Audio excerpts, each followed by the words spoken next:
Nós estamos de volta com o Agora e já vamos direto aqui com o Leal Júnior e o secretário Merlong Solano para conversar conosco aqui. Hoje pela manhã o governador Wellington Dias esteve no Tribunal de Contas do Estado. Há um motivo de preocupação grande, que é esse fundo de previdência que já vinha sofrendo, né? A comissão de transição já denunciava isso. O não repasse acabou criando uma espécie de rombo, que inclusive teve influência na questão do pagamento do funcionalismo, né? O que de fato o governador foi fazer hoje no TCE, secretário? Boa tarde, Cíntia. Boa tarde, Leal. De fato, a questão do saque do Fundo de Previdência apenas agravou, Cíntia, uma situação já estruturalmente complicada, que é a do nosso Fundo de Previdência. Porque, de acordo com a lei, a Previdência é custeada pela contribuição dos servidores e pela contribuição patronal. Esse dinheiro deveria ser suficiente para honrar todos os compromissos da Previdência, mas não é. Há um déficit mensal da ordem de 50 milhões de reais. Crescente, né? Pois é, e crescente. Esse dinheiro tem que ser coberto pela fonte pelo dinheiro do Estado, pela fonte 00, que é o Tesouro do Estado. E entra como gasto com o pessoal. Ao entrar como gasto com o pessoal, contribui para que o Estado eleve o seu gasto com o pessoal como percentual da receita corrente líquida, e foi um dos fatores que levou o Piauí a ultrapassar o teto que a lei de responsabilidade define como possível de gastar com o pessoal, que é de 49%. Nós encontramos o Estado gastando cerca de 52% com o pessoal. Então, o principal motivo da visita do governador Wellington Dias ao Tribunal de Contas, onde fomos muito bem recebidos pelo presidente, demais conselheiros e também pelos auditores, é colocar em pauta uma discussão que já vem sendo travada em outros estados, Cíntia, em que alguns estados já conseguiram que essa despesa a mais com a Previdência não seja considerada como gasto com o pessoal, e sim como capitalização do Fundo da Previdência. Isto sendo feito, nós conseguiremos contabilmente resolver o problema do excesso do gasto com o pessoal, e assim estaremos em condições de cumprir um compromisso que o governador já assumiu no Palácio de Karnak com os professores. Outro dia nós recebemos lá os professores, o CINTE, que é o compromisso da implementação do aumento do piso na proporção de 13%. Um compromisso muito importante, uma vez que a melhoria da educação é um dos compromissos do governador Wellington Dias. Deputado, secretário, nós sabemos que as dificuldades do Estado são grandes. E percebe-se que essas dificuldades se acentuaram agora nos últimos 6 meses. Verdade. Né? Porque em todas as áreas onde se diz que há um déficit, se fala em 5, 6 meses. Né? A impressão que passa para nós é de que o secretário da Fazenda, né, do governo anterior, não vinha cumprindo com os compromissos que o Estado tinha. Mas os recursos existiam, porque o Estado não perdeu receita nesse período. Há hoje algum sinal, alguma providência para se examinar por que o secretário anterior não cumpriu esses compromissos, deixando terceirizados atrasados 5 meses, muitas empresas em pré-falência, obras que foram iniciadas que não foram pagas, enfim, tudo que se fala hoje se diz há 6 meses que não se recebe. Bom, a orientação geral do governador Wellington, também com a contribuição da Procuradoria-Geral do Estado, é no sentido de que os contratos passem por uma revisão.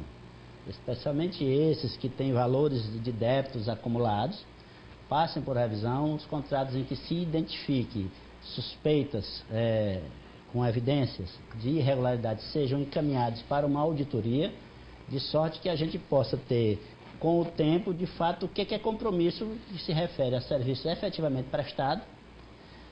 A ordem é também parcelar aquilo que ficou empenhado, né? Por exemplo, essas dívidas com os terceirizados. As empresas de terceirização estão sem receber há 3, 4, 5 meses. Parcelar aquilo que foi efetivamente empenhado e que a revisão do contrato comprove que o serviço foi prestado de acordo com o que está no contrato. Quanto aos valores a partir de janeiro, os contratos de terceirização autorizados dentro desse regime de emergência serão pagos já a partir de fevereiro. esses serviços prestados em janeiro, dentro dos limites postos pelo contrato de emergência, serão pagos em dia no mês de fevereiro. E os que estão sendo renovados, mesmo não estando nesse setor de emergência? A regra é a mesma. A Secretaria da Administração está encarregada pelo nosso governador Wellington, de acompanhar todos esses contratos. Esses contratos passam por uma prévia autorização da Secretaria de Administração, porque toda a parte de custeio o governador resolveu centralizar na SEAD. Então, contrato de aluguel, contrato de terceirização, telefones, porque nós estamos sob o imperativo de ter que reduzir esse tipo de despesa, sob a necessidade de ter que garantir o serviço gastando menos. Porque, mesmo que alguma irregularidade tenha acontecido no passado, e aconteceu, mas o fato é que a situação financeira é muito delicada. A arrecadação não está respondendo na proporção necessária para o Estado fazer frente a uma despesa crescente em diversas áreas, inclusive na área de pessoal. Muitos compromissos foram assumidos no passado, muitos planos de cargos assinados e obrigações estão entrando a cada mês na folha. Por exemplo, só esse crescimento dos 13% no salário dos professores para chegar no piso nacional implica no aumento da ordem de 10 milhões por mês. Então só aí já são 120 milhões, 130 milhões, porque tem um 10%, não é isso? Então há que se fazer uma fina organização da despesa para reduzi-la ao máximo necessário, sem comprometer os serviços, para que a gente conquiste o equilíbrio econômico e financeiro do Estado. Significa dizer que o Estado vai ser gerido agora por pastas executivas que vão fazer um controle absoluto das despesas do Estado. É necessário que se faça isso. Porque um arrecada e todos os outros gastam, né? Se todo mundo ficar só gastando à vontade, é aquela história, a bodega que é a gaveta do dinheiro, tem muita gente metendo a mão, dificilmente ela cresce. Dificilmente vai sobrar para fazer o empreendimento se reproduzir. Então o controle da despesa é um imperativo, ao lado da modernização da Receita. O governador Wellington Dias não quer, nessa sua terceira gestão, Leal, passar para a história como um governador que passou 4 anos só administrando a folha de pagamento. Por isso, a reconquista da capacidade de receber recursos do governo federal é fundamental o mais rapidamente possível. Daí, uma das importâncias dessa saída ao Tribunal de Contas também tem repercussão nisso, ao lado do trabalho que nós estamos fazendo diariamente para retirar o Estado do cálculo em relação aos convênios que têm prestações de contas problemáticas e atrasadas. Secretário, estão pedindo aqui para a gente colocar a matéria do aeroporto, né, para mostrar aqui para os nossos telespectadores como é que está a situação do aeroporto de São Raimundo, né? Nonato. As obras já foram finalizadas do polêmico aeroporto internacional Serra da Capivara, construído na zona rural do município de São Raimundo Nonato, região sudeste do Piauí e distante a 525 quilômetros da capital Teresina. A construção já se arrastava por mais de uma década, sendo alvo de inúmeras denúncias de irregularidades.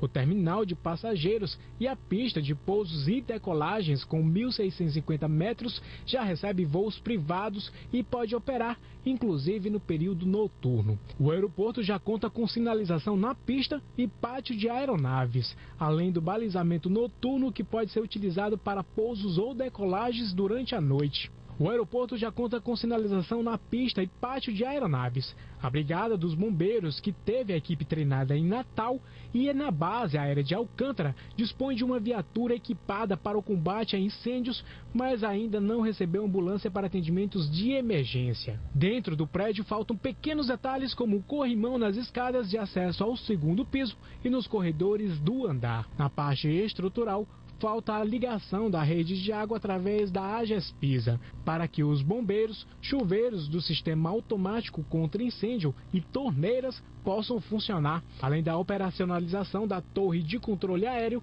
o terminal de combustível e a construção do reservatório de água para o grupamento contra incêndios. Agora a meta do governo é viabilizar a operação regular de pequenos voos comerciais para que nos próximos anos se consolide como um polo de transporte regional, desencadeando uma revolução na economia local com incremento no fluxo de visitantes que chegam principalmente para conhecer os parques nacionais Serra da Capivara e Serra das Confusões, as duas maiores unidades de conservação do Nordeste. Olha, essas fotos aí são exclusivas para a Rede Meio Norte, são do André Pessoa e mostram esse aeroporto. Está quase tudo pronto, só falta funcionar, né, secretário? Esse aeroporto, aliás, ele tem uma das arquiteturas mais bonitas de todos os aeroportos do Brasil.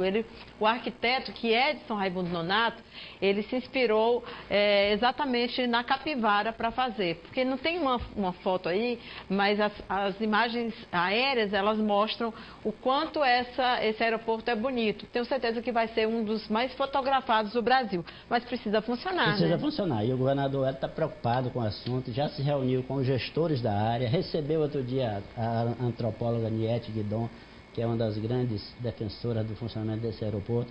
E eu aproveito para dizer que esta obra, Cíntia, tem relação com o assunto que nós estamos tratando aqui. Quer dizer, a reconquista do equilíbrio financeiro do Estado e da capacidade de receber transferências federais é fundamental para que esse tipo de obra possa acontecer com mais celeridade. Eu lembro, o governador não ficar só administrando folha de pagamento. Eu lembro que eu era secretário de Planejamento em 2003. Essa obra estava lá na Secretaria de Planejamento como um convênio herdado do governo anterior, Hugo Napoleão.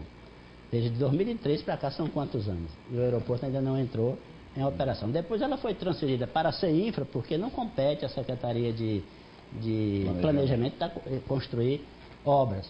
Então, o fato de uma obra dessa importância demorar mais de 10 anos para ser concluída tem a ver com o desequilíbrio financeiro que de vez em quando ataca as finanças do Estado do Piauí e também com uma certa pouca capacidade técnica de fazer certos tipos de investimento. Então, por isso o governador está muito enfático nessa necessidade de controlar as despesas ao máximo, para sobrar o máximo de recursos para investimento, reconquistar rapidamente a capacidade de receber transferências federais, liberar esses recursos de empréstimos que estão retidos no Banco do Brasil, na Caixa Econômica, o mais rapidamente possível. Aliás, o grupo de trabalho, Léo, está anunciando que para o início de fevereiro já há a possibilidade da gente resgatar aqueles 69 milhões que estão no Banco do Brasil. Pendentes por conta do problema de prestação de conta. Ele pensa em concluir algumas obras emblemáticas, tipo o Centro de Convenções, que já são meio lendária urbana, né? Também vem da nossa época, né? Concluir dentro de uma nova roupagem que ele ainda está definindo, viu? Discutindo com pessoas da área, mas ele não desiste dessa ideia de retomar certas obras que ficaram pelo caminho da sua gestão. Porque pelo que o senhor diz aí, secretário, e pelo que se constata, nós temos um acervo muito grande de obras que estão com problemas. Obras como já foram citadas, outras obras, e se nós começarmos a pensar em mais obras sem concluir aquelas, nós vamos continuar com os mesmos problemas. Se houver o equilíbrio financeiro, então tem melhoria da capacidade técnica, né? Exatamente.